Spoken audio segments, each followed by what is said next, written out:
ओम ज्ञानतिमिरन्धस्य ज्ञानाञ्जनशलाकया चक्षुरुन्मिलितं तस्मै श्रीगुरुवे नमः।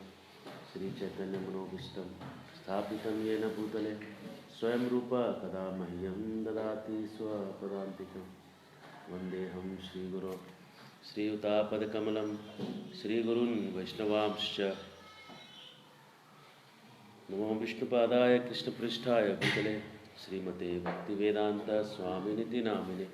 नमस्ते सारस्वते देवे गौरवाणी प्रचारिणे निर्विशेष शून्यवादी पाश्चात्य देशतारिणे। श्री कृष्ण चैतन्य प्रभु नित्यानंद श्री अद्वैत गदाधर श्रीवासादि गौरभक्तवृंद। हरे कृष्णा कृष्ण कृष्ण हरे हरे, हरे राम राम राम हरे हरे।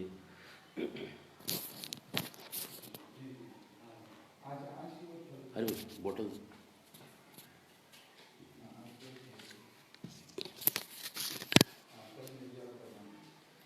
हरे कृष्णा। चैतन्य चरितमृत में हम आदि लीला में पढ़ रहे हैं। आज का जो सेशन है ये जब समय दरवाजा लगा देता हूँ, जब आज का समय जहाँ ख़त्म हो रहा है वहाँ से हम चालू कर रहे हैं, लेकिन देर आए दुरुस्त आए। सुबह नेक्टर ऑफ इंस्ट्रक्शन उपदेशामृत पे प्रवचन कर रहे थे। इसको हमने एक पेज बनाया है जो मेरे विपिन कुमार वाले आईडी से है, जिसमें नेक्टर ऑफ इंस्ट्रक्शन पेज पे और नेक्टर ऑफ इंस्ट्रक्शन के अलग अलग लेक्चर्स वहाँ पे रखे हैं, तो आप वहाँ पे भी सुन सकते हैं। अभी हम चैतन्य चरितमृत में आदि लीला में चैप्टर 7 से पढ़ रहे हैं। लॉर्ड चैतन्य इन 5 फीचर्स। पंचतत्वात्मकम कृष्णम भक्त रूप स्वरूपकम भक्तावतारम भक्ताख्यम नमामि भक्त शक्तिकम।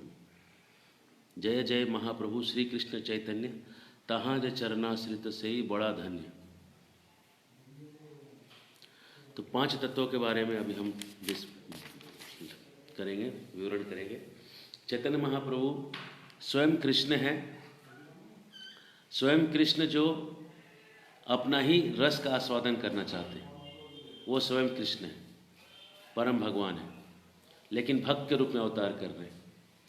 नित्यानंद प्रभु जो बलराम हैं और बलराम होके कृष्ण के जैसे बलराम कृष्ण की लीला में हर रस में जाके सेवा करते हैं। शांत रस में जूता बन जाते हैं, छतरी बन जाते हैं, कपड़े बन जाते हैं।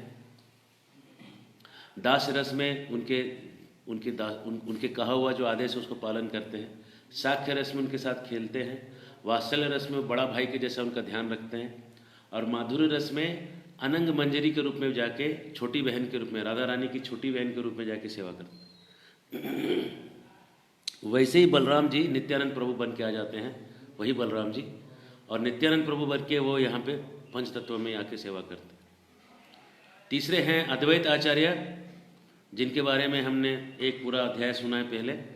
अद्वैत आचार्य जो हैं भगवान के भक्त के अवतार हैं, विष्णु तत्व हैं, लेकिन भक्त के रूप में अवतार करते हैं और अपने आप को चैतन्य महाप्रभु से छोटा मानते हैं। उम्र में बड़े हैं लेकिन भाव में वो अपने आप को छोटा मानते हैं। इस तरह से अद्वैत आचार्य एक तत्व हुए। चौथे तत्व हुए गदाधर पंडित। गदाधर पंडित जो हैं वो राधा रानी के अवतार हैं, और राधा रानी के अवतार होने के कारण वो मुख्य रूप से सबसे बड़े भक्त राधा रानी हैं। और गदाधर पंडित उस भाव में हैं, पूजा कर रहे हैं सबके। और 5वें तत्व हैं श्रीवास ठाकुर, जो कि अनंत कोटि वैष्णवों के लिए एक रिप्रेजेंटेशन है, एक उनके तरफ से एक प्रतिनिधि के रूप में वहाँ खड़े हैं, सभी भक्तों के प्रतिनिधि के रूप में। इस तरह से 5 तत्व जो हैं वहाँ पे पांचों मिल के जो हैं सबको उद्धार करने के लिए आ गए। कैसे उद्धार करने आए हैं? तो कह रहे हैं कृष्ण प्रेम का जो माधुर्यता था, रूप गोस्वामी भक्ति रसामृत सिंधु में कहते हैं कि जो कृष्ण प्रेम का जो स्वाद है वो कितना मीठा है। जैसे कि कोई गन्ने का रस होता है, उसको उबालिएगा तो गन्ने का रस उबल के वो जो है वो गुड़ जैसे बनने के पहले एक खांड बन जाता है। फिर उसको और आगे करने से गुड़ बनता है, आगे फिर वो चीनी बनता है, आगे फिर वो मिश्री बनता है, ऐसे वो एक एक स्टेज आगे आगे आगे जाता है। तो उसको कहते हैं सांग्रानंद विशेषात्मा। सांग्रा, सांग्रणित, सांग्रणित का अंग्रेजी होता है कॉन्सेंट्रेटेड, मतलब गाढ़ा किया हुआ। कितना गाढ़ा किया हुआ? थिक इनकैलकुलेबल ब्लिस, इतना गाढ़ा है कि उसके ब्लिस का, उसके स्वाद का गन्ना कह रहे हैं इनकैलकुलेबल, गिनती से परे का स्वाद, अनंत स्वाद का। ये जो भक्ति का रस है ना, ये उसका भंडार है। लेकिन भक्ति के रस के भंडार को किसी ने खोला ही नहीं, कभी कोई खोल ही नहीं पाया, क्योंकि उसको खोलने के लिए जो टेक्निक चाहिए था वो मिसिंग था। और वो टेक्निक, ये 5 तत्व जो मिल के आए, इसको खोले और खूब पिए, खूब उस रस का आस्वादन किए, नगर कीर्तन करके उस रस का इतना आस्वादन किए, लूट लूट के खाए। तो कहते हैं लूटने के बाद वो रस खत्म हो गया? नहीं, कहते 100 गुना बढ़ गया। हाँ, काकवी कहते हैं, हाँ 100 गुना बढ़ गया। मराठी में गुड़ के पहले जो लिक्विड स्टेज को काकवी कहते हैं। तो जो कृष्ण प्रेम का जो गाढ़ा शरबत था, वो इतना गाढ़ा हो गया, इतना गाढ़ा हो गया, इतना गाढ़ा हो गया कि वो सांग्रानंद विशेष आत्मा बन गया। वो इतना गाढ़ा कि उसका गाढ़ेपन से उसका जो स्वाद है इतना बढ़ गया कि उसको कोई गिनती नहीं कर पाएगा, इतना गाढ़ा हो गया। और उसको ये 5 तत्वों ने मिलकर लूट लिया, लूट लूट के खाया, और खाने के बाद बांटना चालू किया।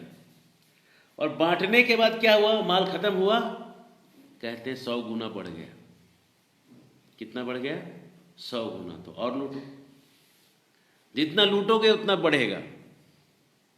लूटने से माल घटने वाला नहीं, ये आध्यात्मिक है। सांग्रानंद विशेषात्मा हो गया।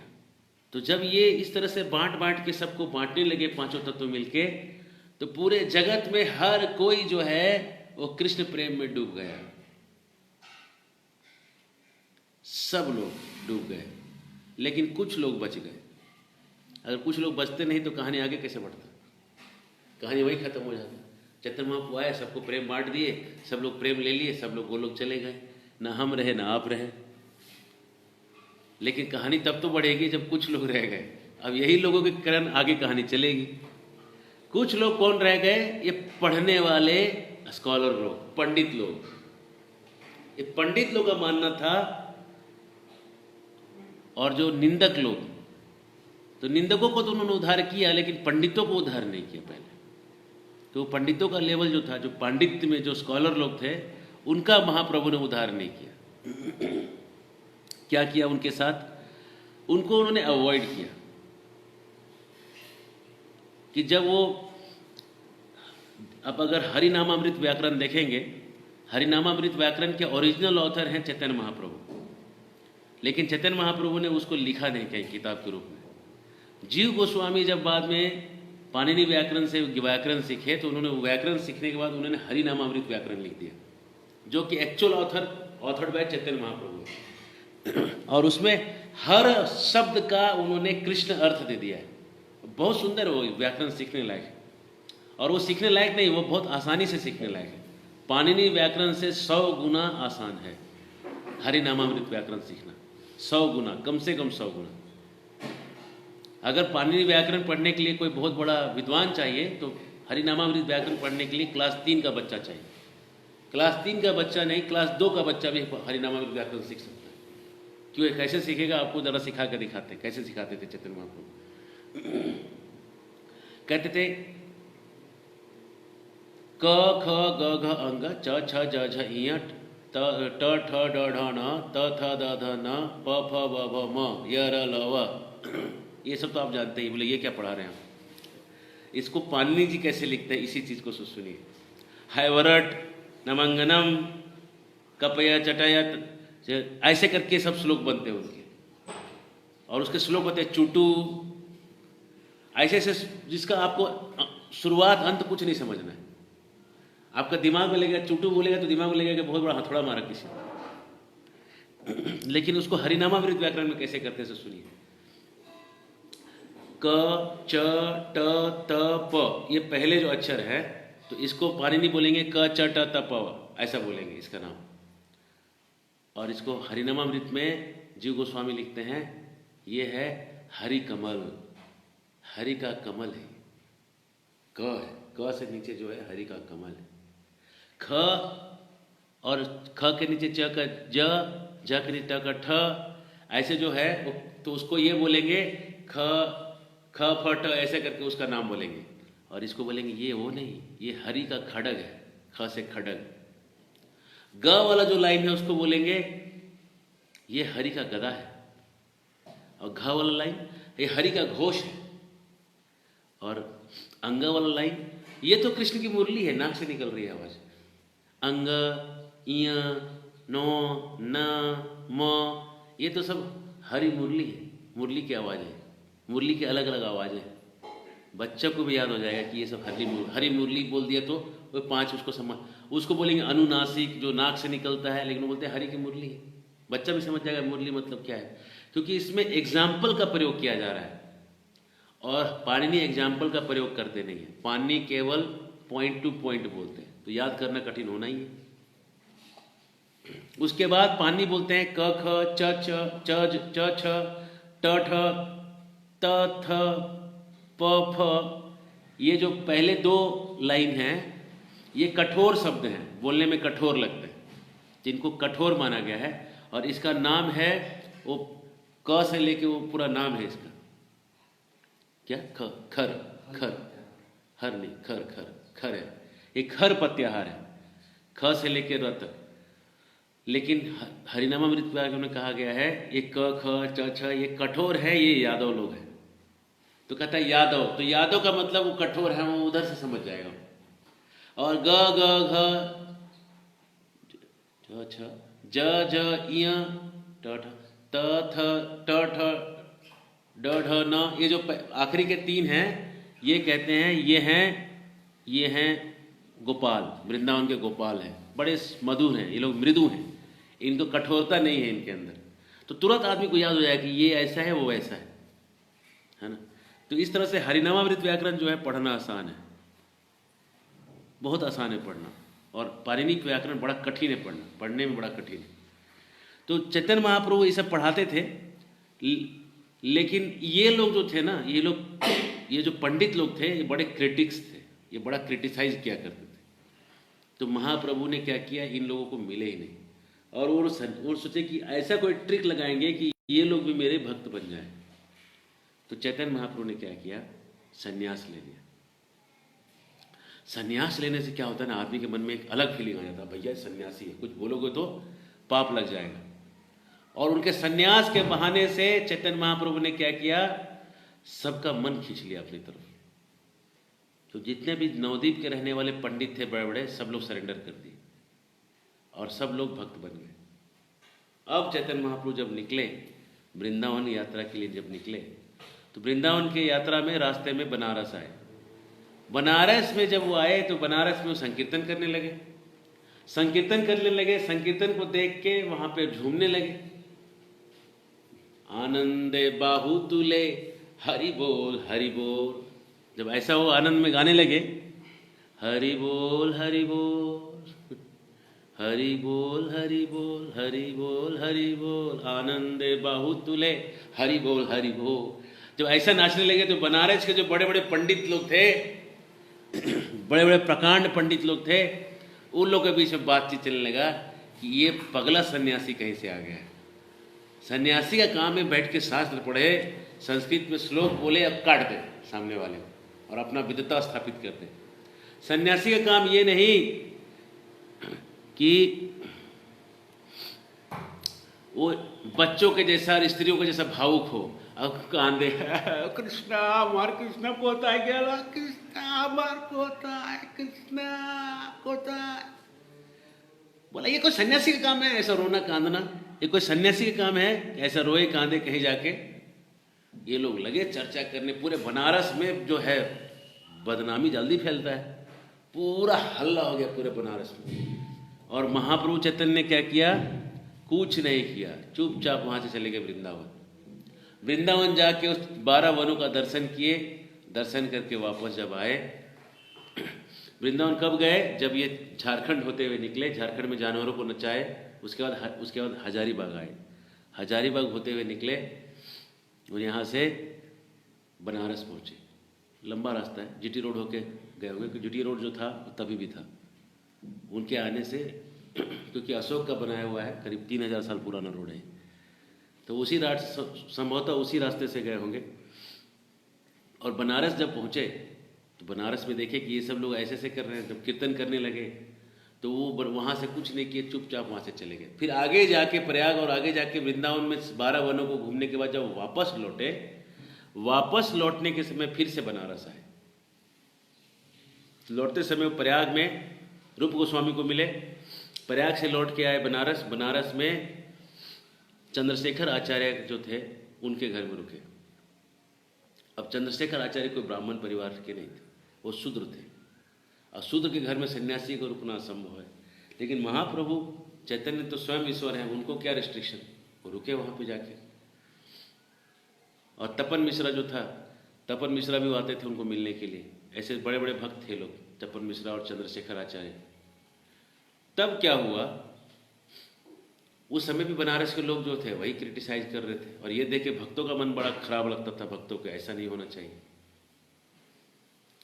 तो महाप्रभु चैतन्य जो हैं वो सोच रहे थे क्या करें, तो उन्होंने किसी को प्रेरित कर दिया। एक ब्राह्मण, देखिए अब स्टोरी कैसे चालू होता है। थोड़ी सर्दी हो गई, क्योंकि रात में सोने का समय जो है कथा के बाद 1:30 बज जा रहा है, और उठने का समय वही रह जा रहा है। तो महाप्रभु जहाँ पे तपन मिश्रा और चंद्रशेखर आचार्य के साथ बैठे थे, चंद्रशेखर आचार्य का घर था। एक महाराष्ट्र का ब्राह्मण था जो बनारस में रहता था। अभी महाराष्ट्र का ब्राह्मण बनारस कैसे पहुंचा, तो सुनिए। जब मुगल लोग जब अटैक करते थे मंदिरों पे, तो महाराष्ट्र के जो मराठा राजा लोग थे, वो लोग मंदिर वहाँ जाके बनवाते थे, और महाराष्ट्र के ब्राह्मणों को वहाँ बिठाते थे पूजा करने के लिए। तो महाराष्ट्र का कोई ब्राह्मण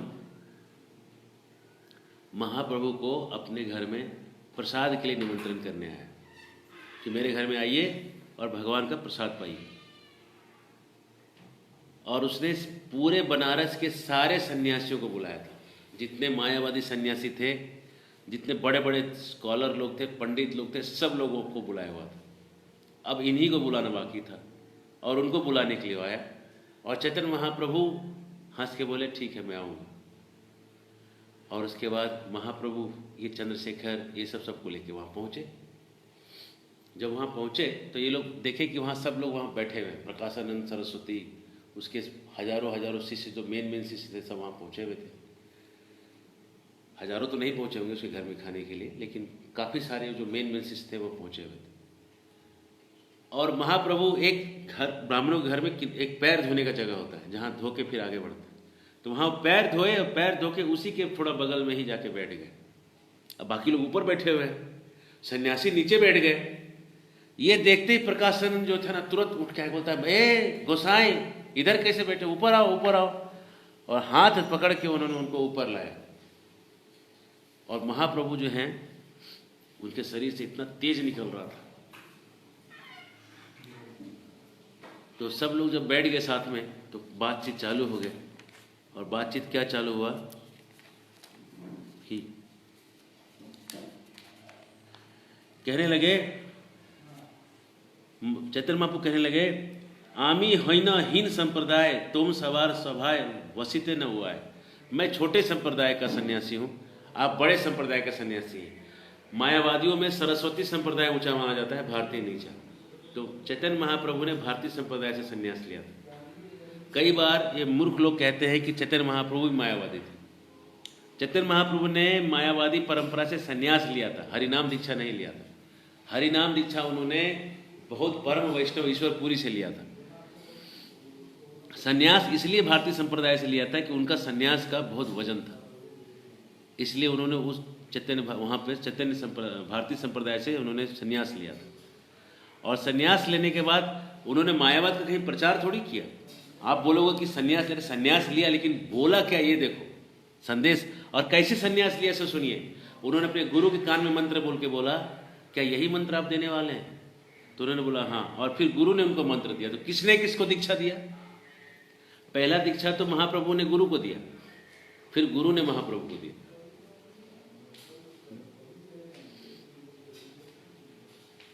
तो संन्यास दीक्षा का मंत्र भागवत में दिया हुआ है, लेकिन वो मंत्र तब जाके काम करेगा जब वो आपको परंपरा में मिलेगा। ऐसे खाली पढ़ लेने से उसका जो है तमो मुकुंदांग्री निषेव्य, वो मंत्र पढ़ने से आपको श्लोक का पावर नहीं आएगा, मंत्र दीक्षा से लेना पड़ेगा। एनीवे, तो यहाँ पे जब वो महाप्रभु ने ऐसा बोला कि मैं नीचे परंपरा का हूँ, तो ये प्रकाशानंद सरस्वती कहते हैं, हाथ पकड़ के उनको उठा के ऊपर ले जाके कहते हैं, तुम्हार नाम श्री कृष्ण चैतन्य, केशव भारती शिष्य ताते तुम ही धन्य। आपका नाम श्री कृष्ण चैतन्य है और आप केशव भारती के शिष्य हैं।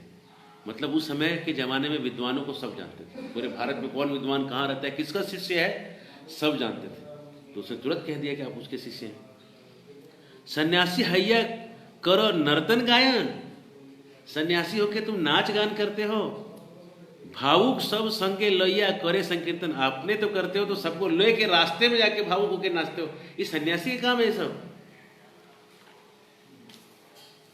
कह रहे वेदांत पठन ध्यान सन्यासी धर्म।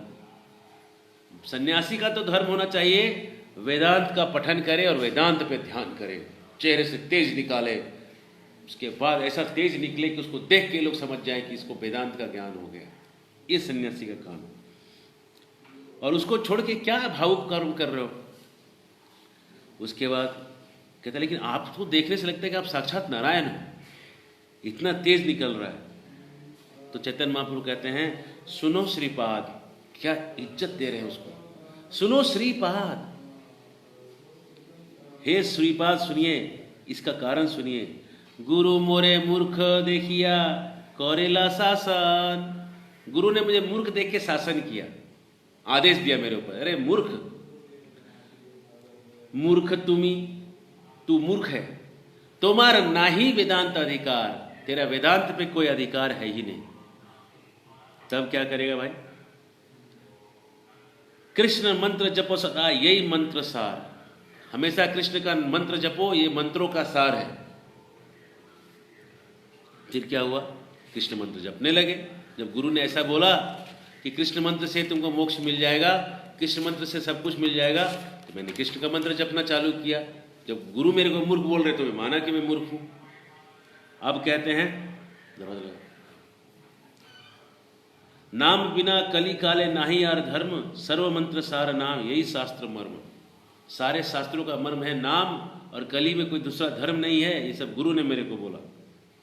ये जब सीख गया तो मैंने कंठ में एक श्लोक कर लिया। क्या श्लोक मैंने कंठ में लगा लिया?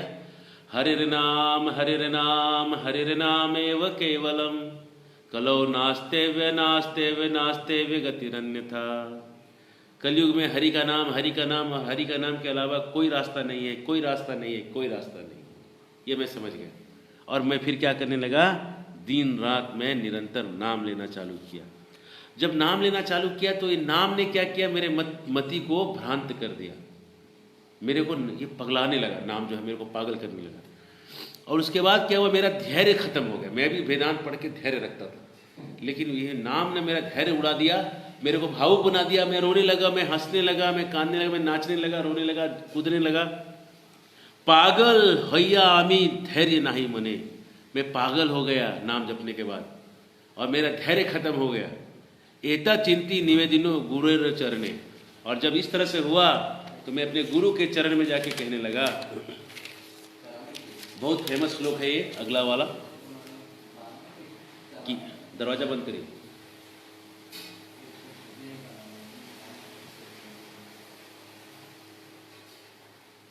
किब मंत्र दिला विप्र कतयत बल, जपिते जपिते मंत्र करेला पागल। कौन सा मंत्र दिया गुरुजी कि मंत्र तो मुझे पागल बना दे रहा है जपते जपते। तो गुरुजी सुन के हंसते हैं। फिर ये कहते हैं मैं हंसता हूँ, नाचता हूँ, रोता हूँ। ये सुन के गुरुजी हंस के वचन कहते हैं, कृष्ण नाम महामंत्र यही तो स्वभाव, यही जपे तारे कृष्ण उपजय भाव। ये दोनों श्लोक बहुत फेमस है। कृष्ण मंत्र का यही तो स्वभाव है, जो जपेगा उसको भाव उपजा देगा, यही स्वभाव है। तो तुम जो कर रहे हो सही चल रहा है तुम्हारा।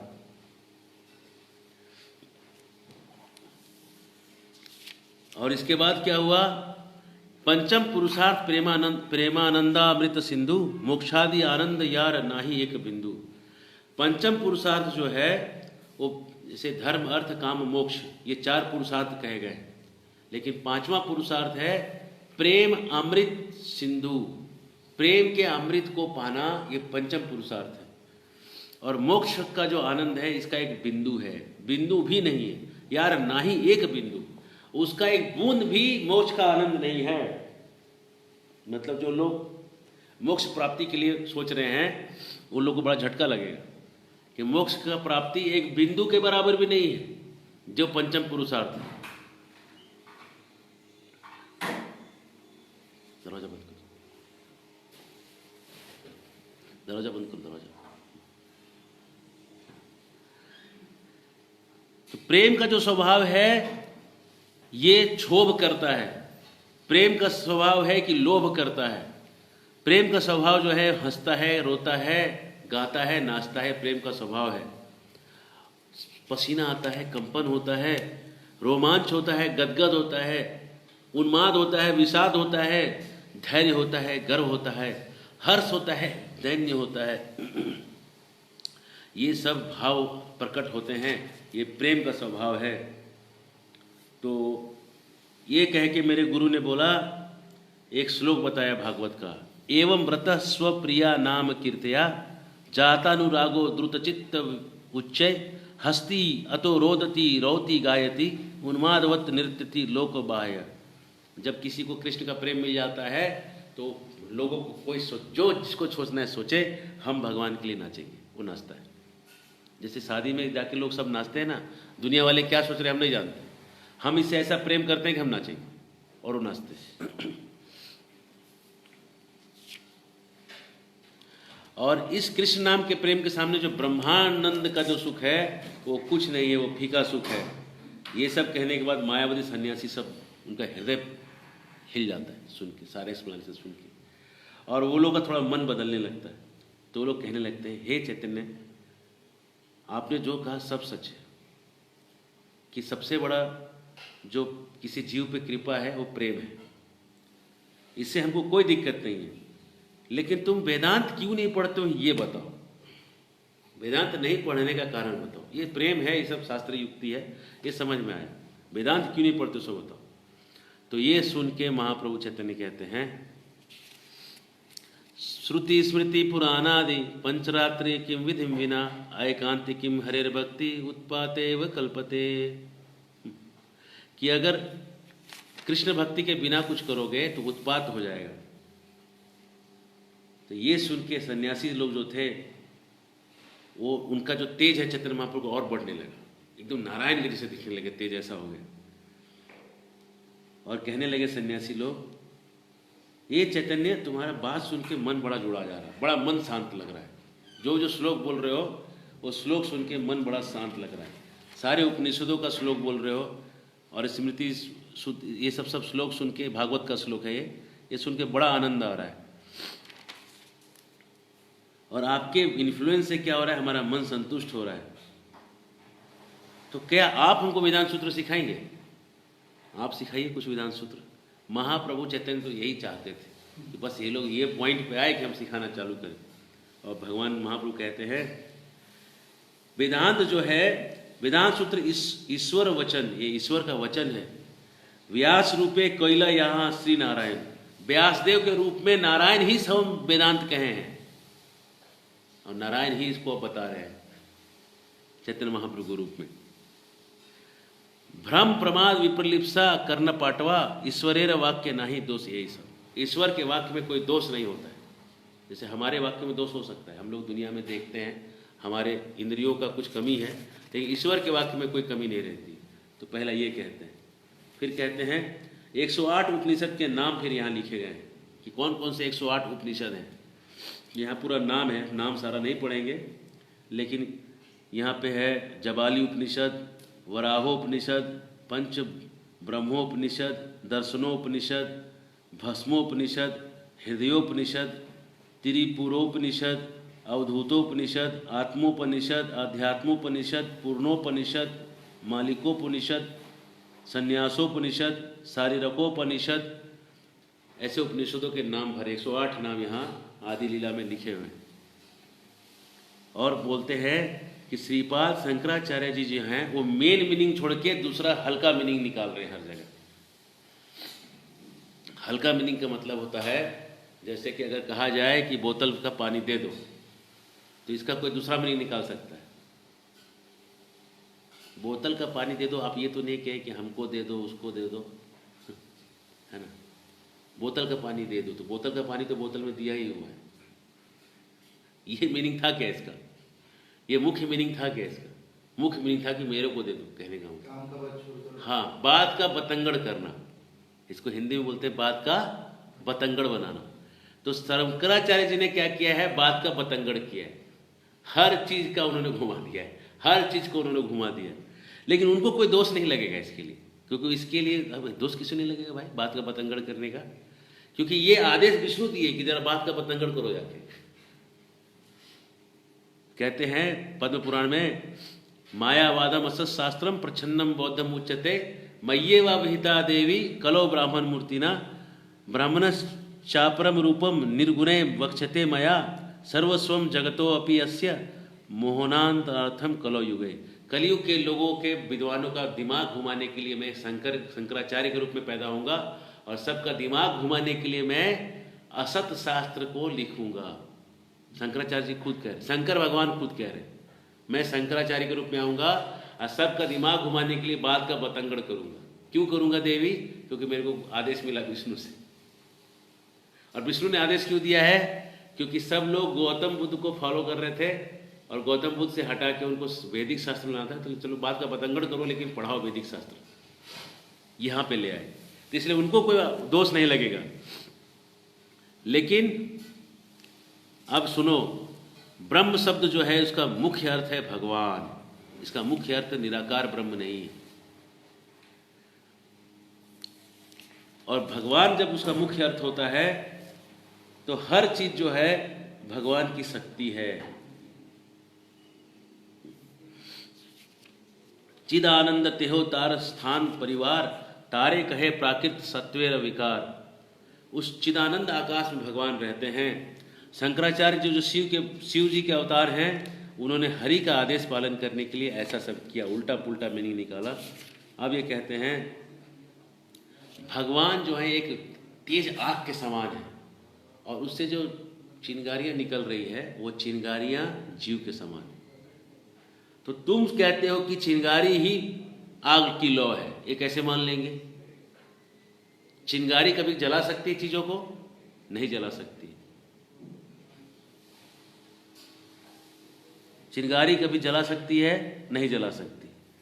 लेकिन तुम कहते हो कि चिंगारी जला सकती है। चिंगारी और आग एक ही लेवल पे है तुम कहते हो, तो गलत बात है। गीता में क्या कहा गया है? अपरयमितस्तो अन्य प्रकृति विद्धि में पराम जीवभूत महाभाव एदम धार्यते जगत। कह रहे अर्जुन, मेरी दो तरह की शक्तियां हैं, नीचे की शक्ति और ऊपर की शक्ति। ऊपर की शक्ति जो है आत्मा है, ये जो चित्त शक्ति है,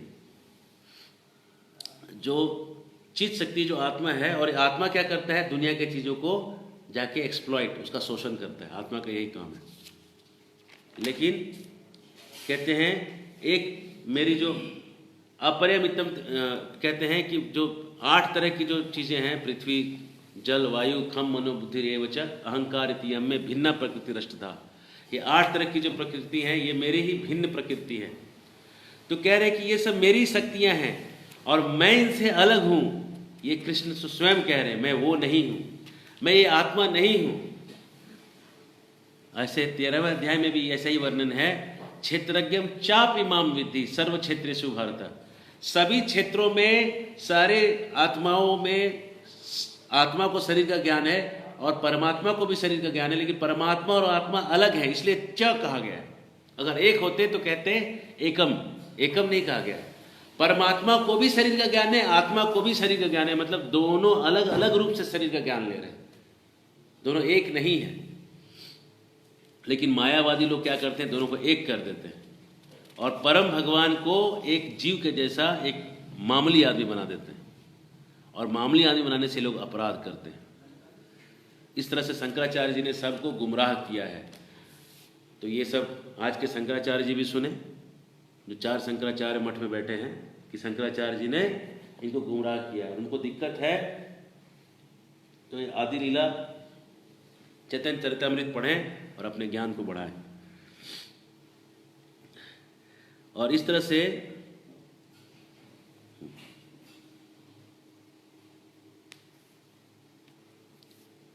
कह रहे हैं कि जब ये चिंतामणि होता है, उसको लोहा को जब छूते हैं तो लोहा जो है वो सोना बन जाता है, लेकिन चिंतामणि में कोई कमी नहीं आती। चिंतामणि जो है वैसे ही रह जाता है। वैसे ही इस दुनिया को बनाने में, जीवों को अलग अलग चीज देने में भगवान घट नहीं जाते। मायावादी तत्व ज्ञान क्या कहता है, जब भगवान संसार बनाता है तो भगवान कम हो जाता है, भगवान परिवर्तित होकर कम हो जाता है, भगवान भगवान नहीं रह जाते। तो ये लोग ये नहीं मानते कि भगवान के अंदर अचिंत्य शक्तियां हैं, कि भगवान दुनिया पैदा करके भी भगवान बने रह सकते। और चूंकि तुम लोग भगवान को अचिंत्य शक्तियों का मालिक नहीं समझते हो, इसलिए भगवान को तुम लोग साधारण मनुष्य के लेवल पे ले आते हो। ये तुम्हारा फॉल्ट है, ये शंकराचार्य का फॉल्ट है कि इन्होंने ये चीज को समझा नहीं। और वेदों का महावाक्य प्रणव है, ओमकार है, ओम, और ओमकार प्रणव है, महावाक्य है, उसको हटा के शंकराचार्य जी ने महावाक्य चेंज कर दिया है। ओम की जगह उन्होंने तत्त्वम असि कर दिया है। तुम ही वो हो, तुम ही वो भगवान हो, यही उन्होंने लगा दिया, इसलिए गलत है। शंकराचार्य जी ने गलत फैला दिया है, ओम की जगह उन्होंने गलत चीज को डाल दिया है।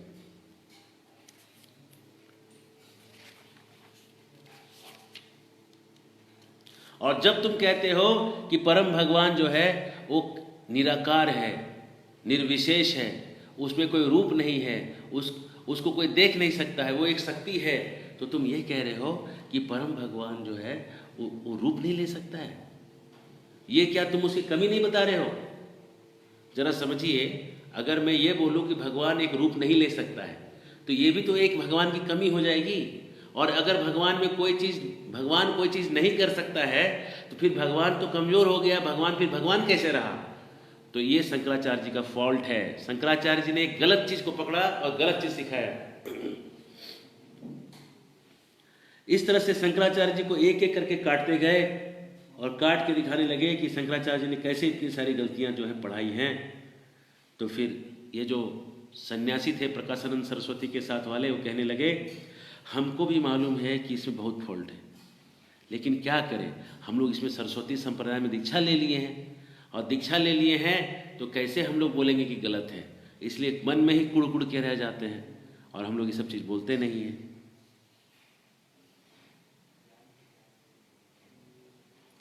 फिर ये कहते हैं कि चैतन्य महाप्रभु कहते हैं कि आप ही इसका सीधा सीधा मीनिंग बता दीजिए, वेदांत का सीधा मीनिंग बताइए। तो चैतन्य महाप्रभु कहने लगते हैं, सुनो, ब्रह्मन जो है सबसे बड़ा है, परम भगवान है, उसमें 6 ऐश्वर्य हैं। भगवान एक शक्ति नहीं, ऐश्वर्यपूर्ण व्यक्ति है, और व्यक्ति है और उसके पास शक्तियां हैं। कैसे कैसे ऐश्वर्य है? भगवान, उसके अंदर सुंदरता है, भगवान बहुत ही सुंदर है, सब सबसे सुंदर है। भगवान में विद्वता है, उससे बड़ा विद्वान कोई नहीं। उसमें शक्ति है, वो पूरे ब्रह्मांड को धारण कर सकता है, वो सारी शक्तियों का स्रोत है।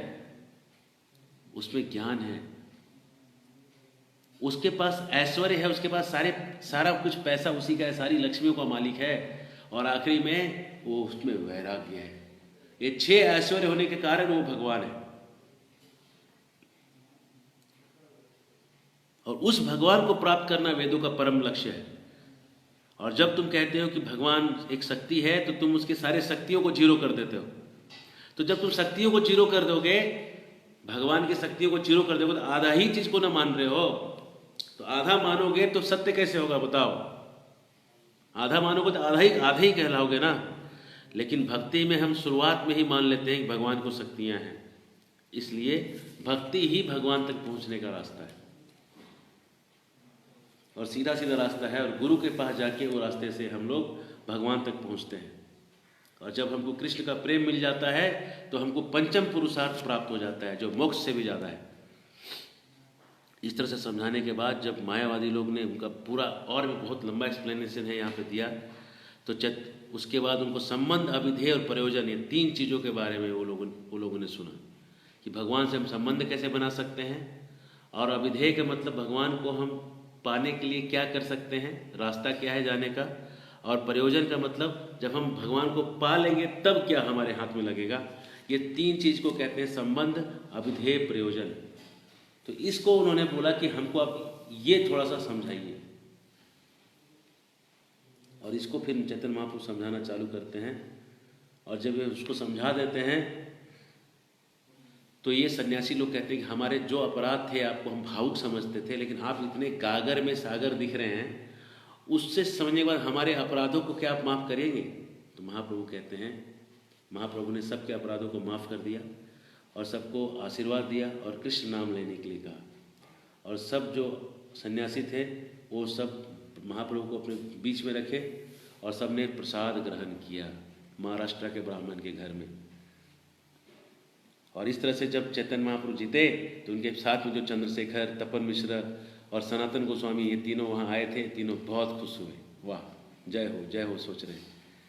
और इस तरह से पूरे शहर में हल्ला हो गया कि चैतन्य महाप्रभु ने वाराणसी के सन्यासियों को बदल दिया है, और पूरे शहर में उनका गुणगान हो गया। पूरा बनारस नगरी में गूंजने लगा कि चैतन्य महाप्रभु ने कैसे सबको बदल डाला है। और उनको देखने के लिए बहुत हजारों लाखों की भीड़ जमा हो गई। और उसके बाद महाप्रभु वहाँ से निकले और काशी विश्वनाथ जी का दर्शन के लिए गए, विश्वेश्वर जी का दर्शन करने गए।